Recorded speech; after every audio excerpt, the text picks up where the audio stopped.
Nous lisons aujourd'hui Matthieu chapitre 17, verset 14. Lorsqu'ils furent arrivés près de la foule, un homme vint se jeter à genoux devant Jésus et dit : « Seigneur, aie pitié de mon fils qui est lunatique et qui souffre cruellement. Il tombe souvent dans le feu et souvent dans l'eau. Je l'ai amené à tes disciples et ils n'ont pas pu le guérir. » « Race incrédule et perverse, répondit Jésus. Jusqu'à quand serai-je avec vous? Jusqu'à quand vous supporterai-je? Amenez-le-moi, ici. Jésus parla sévèrement au démon qui sortit de lui, et l'enfant fut guéri à l'heure même. Alors les disciples s'approchèrent de Jésus et lui dirent en particulier : « Pourquoi n'avons-nous pu chasser ce démon ? C'est à cause de votre incrédulité, leur dit Jésus. Je vous le dis en vérité. Si vous aviez de la foi comme un grain de sénévé, vous diriez à cette montagne : transporte-toi d'ici là, et elle se transporterait. Rien ne vous serait impossible. Mais cette sorte de démon ne sort que par la prière et par le jeûne. » Ici, beaucoup de questions, beaucoup de remarques, un texte qui, une fois de plus, semble curieux dans cette relation que peut avoir Jésus avec ses disciples. La première chose sur laquelle on va un petit peu s'arrêter, c'est, avant de venir à ce pauvre jeune homme malade, possédé, c'est la réponse de Jésus aux disciples. Race incrédule et perverse.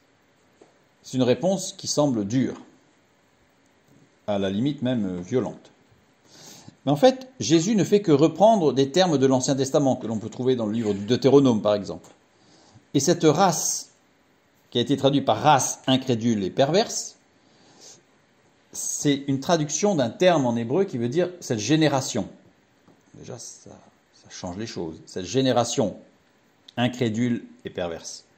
Bon, incrédule, on comprend, mais le mot perverse est la reprise d'un terme hébreu, un terme hébraïque du Deutéronome, qui veut dire littéralement, non pas perverse, mais qui manque de foi. Manquant de foi, littéralement. Déjà, on comprend cette parole qui soit plus douce quelque part, même si elle est dure. Et pourquoi cette interrogation des disciples ?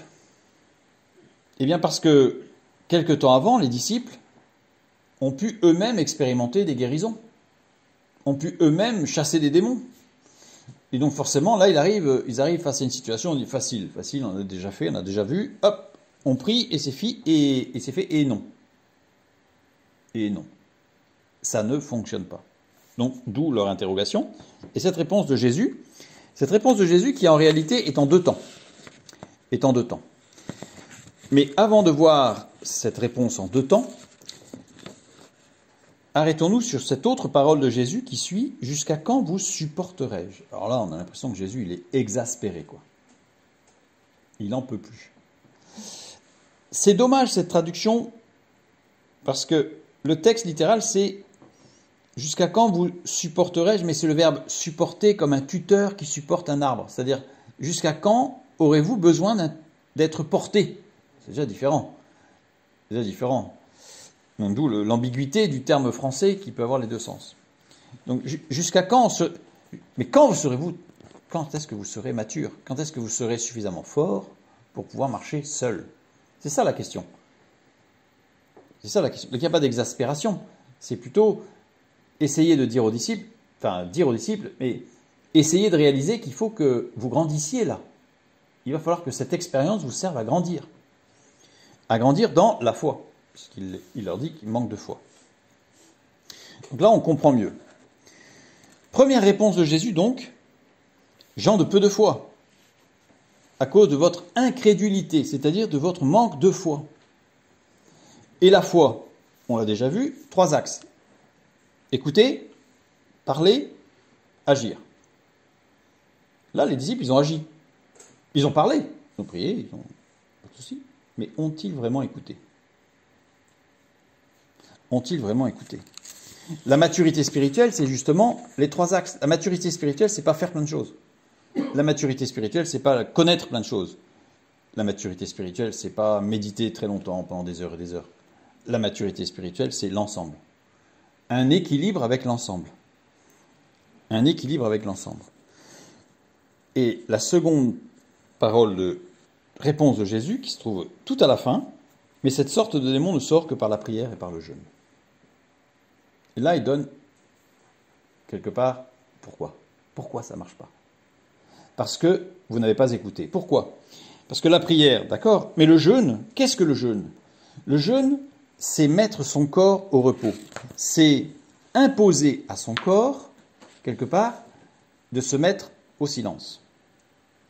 Pourquoi? Parce que quand on ne mange pas, au bout de 3-4 heures qu'on n'a pas mangé, le corps va commencer à sécréter de l'adrénaline, qui va se transformer en adénochrome. Et l'adénochrome, en fait, va éteindre tous nos sens. Nos sens vont être réduits. L'appétence, l'excitation de nos sens va être réduite. De fait, nous allons être beaucoup plus disponibles au niveau de notre pensée et de notre esprit pour écouter. Et les disciples n'ont pas écouté.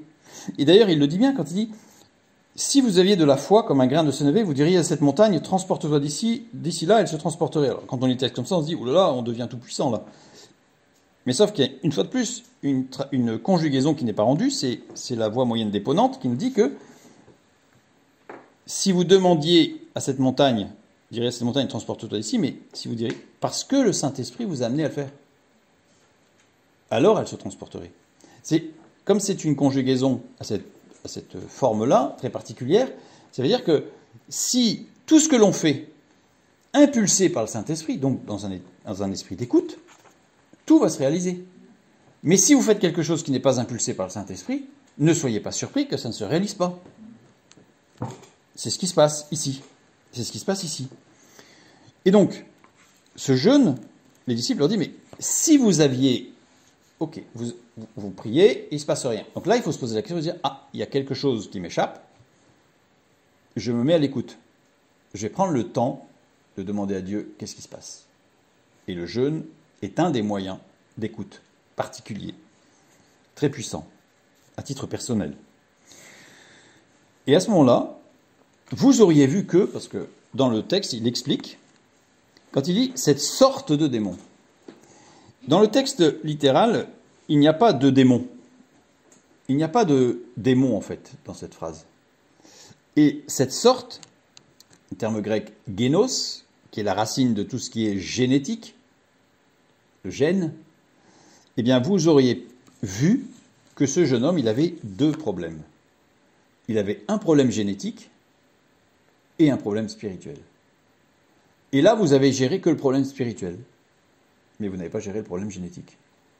Donc, il continue ses crises d'épilepsie, puisque la description montre, et si on allait voir tout particulièrement dans l'évangile de Luc, quand Luc, qui est médecin, parle de ce jeune homme, en fait, il emploie le terme grec technique qui nous montre qu'en fait, ce jeune homme faisait des crises d'épilepsie. Et donc, le fait de jeûner, vous auriez su qu'il y avait un problème génétique et un problème spirituel, et à ce moment-là, vous auriez pu prier, le Saint-Esprit vous aurait amené à prier pour qu'il soit guéri et délivré. Et c'est ce que va faire Jésus. Jésus, il va guérir et délivrer. Résultat, ce jeune homme va retrouver tout son sens, va retrouver toutes ses capacités, et il va pouvoir marcher avec Dieu. Et du coup, le témoignage rendu, puisque Jésus parle au tout départ, en fait, amenez-le-moi ici, Jésus parla sévèrement au démon qui sortit de lui, et l'enfant fut guéri à l'heure même. La traduction laisse supposer qu'il n'y avait que le démon.